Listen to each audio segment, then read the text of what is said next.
Guys, it's Adam.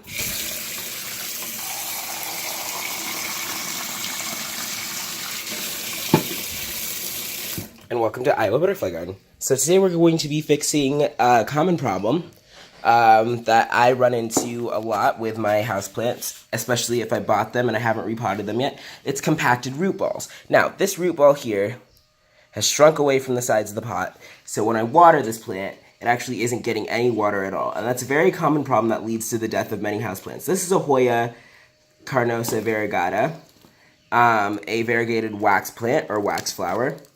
Now, Hoyas have become one of my favorite houseplants and one of the bigger collections that I have. So, I don't want to lose this plant due to a compacted root ball, which almost happened to me with my Hoya numeraloides, my first ever Hoya. Now, I saved it, and it's doing decent right now, so hopefully I can keep saving it. So what I did right now is I put lukewarm water into the small pot here. This pot has no drainage holes, so it can actually hold water. And I'm just going to soak the root ball in here for a little bit, just to make sure that it gets moisture. And right now, I'm actually mixing up a soil mixture for my Hoya.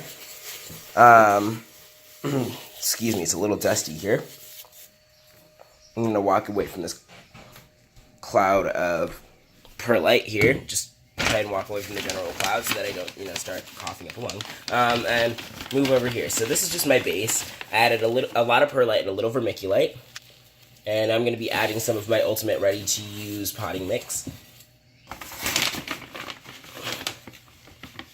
Just one more half of a handful. That should do it. And just kind of stir this up. This should be a nice loose mixture. That's really good for my Hoyas. And since it's a peat moss based mixture, we're going to go ahead and take some hot water and actually throw it into the soil beforehand. Because we want our potting mix to to get its first soaking before we put the plant in. Otherwise, it's actually very hard to get water into this mix. It actually won't take in water. So that's one thing you have to do, is make sure that your mixture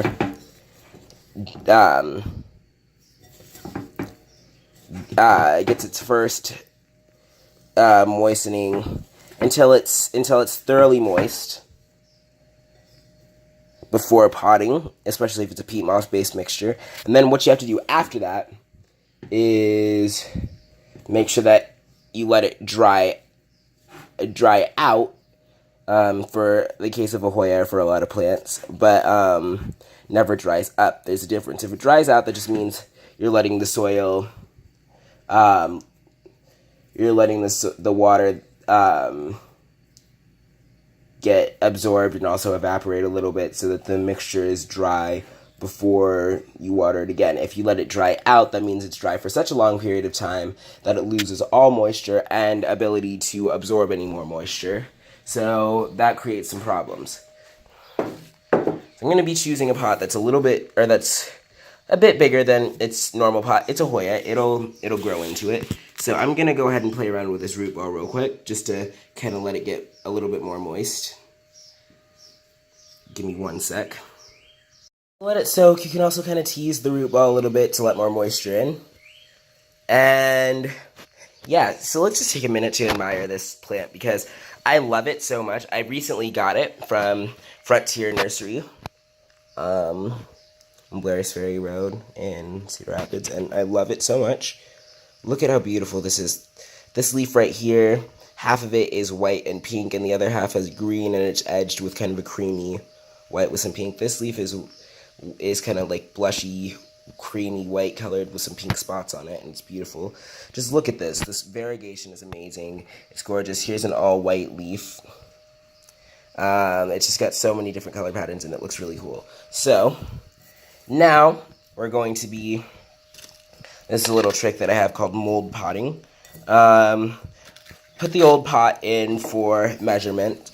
This is kind of a big pot for this Hoya, but it'll grow in. Hoyas are actually good with being potted into pots that are a little bit big for them. Don't repot them very often, though. I'm only repotting this because of the compacted root ball. Now, if it didn't have this compacted root ball, I'd leave it in this pot because they need to be root bound in order to bloom. So I might not be seeing blooms for a year or two, but what I'm doing is saving my plant. So what we're going to do here,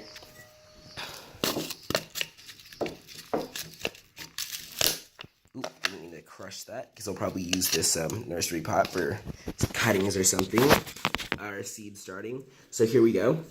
I'm gonna lift my Hoya out of the water and kind of just let the root ball drain off a little bit. I find Hoyas like it best when their roots get as little disturbance as possible, so I'm just going to put it straight into the pot, and I'm going to fill around it with soil. Now, I can't do that with only one hand because I have to push the leaves back in order to get the soil in. So I'm going to put the phone down for a second and come back to you when I'm finished. And then here is the finished product. We have our Hoya nice and potted up again. Looks comfy. I think I messed up a little bit here with the soil, so I will fix that up. But for the most part, we got it done. Yeah, we just got to even out the surface of the soil so that nothing's buried. But considering it's such a full plant, we did a pretty good job. So basically, it'll stop growing for about a week or so, and then it will resume growth pretty fast. And yeah, so we'll see, is this pot small enough? Can I return it to my windowsill so that it gets the same lighting, or am I going to have to get it to adjust to something new? Nope, it is still the right size. I can keep it here. Great. Perfect. So yeah, that's how to fix that issue. Thanks for watching, guys. Bye.